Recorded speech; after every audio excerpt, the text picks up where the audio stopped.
Welcome to the Keyboard Depth Function Room, the place to find a quick guide on how to play keys to popular songs.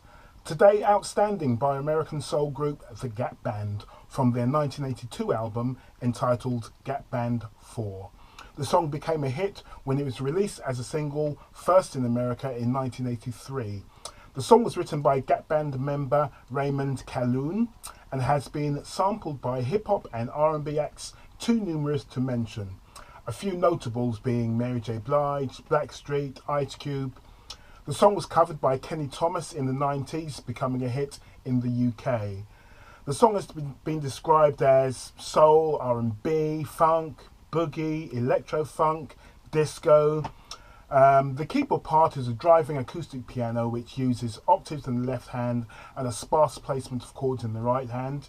It's not clear who played the part, but it's a great part and it's funky if you get it right. The song is in the key of A flat minor. As usual, a song arrangement and basic chord sheet will be in the description box below.